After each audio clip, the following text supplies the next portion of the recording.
Our final guest tonight, ladies and gentlemen, was once voted the third most famous intellectual in the world, raising the question of why he's here, obviously, in our ridiculous interview of a programme. But he's here to talk to us, well, obviously talk about evolution, which is very much a subject he has popularised in a huge way, and also to talk about religion. He's on the Late Late, actually, on Friday. Could you please welcome Richard Dawkins, ladies and gentlemen.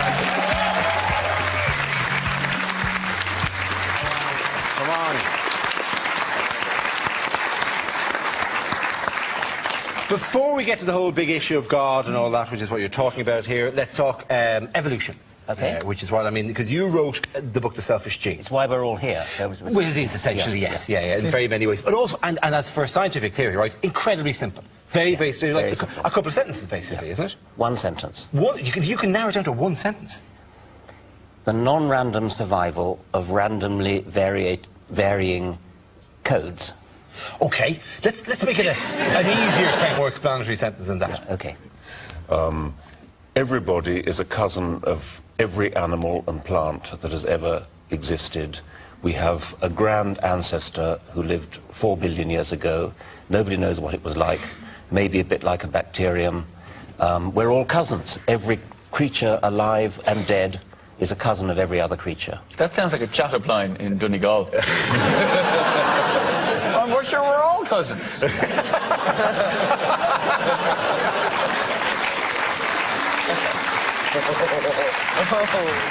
The cousining, by the way, of all the arguments often given against people who still resist evolution is the notion that we come from monkeys. We don't strictly come from monkeys. Well, monkeys and we come from a common ancestor, and that common ancestor would probably have been called a monkey if we looked at it. So yes, in a sense we do. So it all branched off at this stage, a series of tiny mutations, and the ones that worked were the ones that were favoured, and they would end up, getting food and sex, essentially, and moving on to the next generation. It took a very, very long time, which is why it's so hard to understand. Of course, and the other thing is, just as a matter of interest, how many generations, right, in whatever animal, would it take for you to spot an actual difference, to begin to see a trait emerging? You could see it in very few. I mean, it wouldn't, because a mutation, after all, is something that changes your hair colour, your eye colour. Yeah. So you could see it instantly. But how long would it take to see a new species emerge? I mean, that might be 10,000 years. It's not like, but do you think that if it stayed at the level we're at now, or even developed technologically, and allowing for any apocalyptic kind of visions that may have occurred, in 1 million years, let's say, would humanity possibly be roughly the same as we are now? They could very well be possibly the same as we are now. Much more likely, however, as we'll be extinct. Most species have gone extinct. Yes. Or we will have reverted to some kind of barbarism and be living in well, that's a happy enough vision now. I'm glad I brought that. This particular debate on evolution, right, which we, in this part of the world, now should, for the most part, accept as being just a fantastic scientific theory and does not free up a wonderful world of knowledge that we can do, launches you into one of the most massive philosophical debates which is taking place in the culture at the moment, between yourselves and between the religious, who believe that the scriptures have told them that this cannot be the case and are still fighting the battle about it. Now, must be, just wreck your head, I'd imagine, to a certain extent, that you're still fighting this. I've got to be fair here. There are plenty of religious people who do believe in evolution, and it would be unfair not to state that up front. I believe that evolution is incompatible with religion, but there are a hell of a lot of religious people who believe in evolution, and a hell of a lot of good scientists who are religious. So it would be unfair not to state that at the top. But now having said that... creationism, for God's sake. No. Creationism, that's right. I mean, creationism... Sorry, it's a rather ironic way to think about it. It is, for God's sake. For God's sake. There is no doubt. Creationism is complete and utter nonsense. However, not all religious people are creationists. That's the only point I was making. Okay, well, that's fair enough. And I mean... educated theologians who actually know something are very upset about creationists because creationism gives religion a bad name.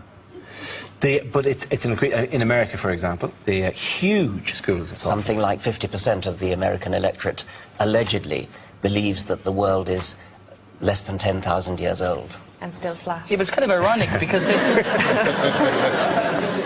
actually elected a monkey. It's not ironic, it's just exactly what you'd expect. Why do you think it is? Because as a man who's an expert in evolution and other things like, why do you think it is that isolated cultures all over the globe come to this conclusion that there's some God, some higher being, whether it's Buddha, everyone believes, you've got temples and stuff like that from ancient cultures all over the world, completely isolated. What is it about humans that it's almost a defining characteristic that we believe in some Well, sort it of is higher a defining power? characteristic. It's universal. I mean, anthropologists tell us that every culture has it. I mean, you could think of it psychologically and say, well, we suddenly find ourselves on this planet bewildered as to why we're here, what on earth's it all about, and we naturally seek explanations, and when we see things being apparently beautifully designed, the only designed things we know are designed by humans, and so you naturally think, well, it must have been designed by somebody or someone. There are psychological explanations saying it's a transference from the feeling about your father or your parents, your mother. You feel as a child defenseless and in need of protection, and so you turn to your parents. When you grow up, you turn to God. Those are sort of psychological explanations.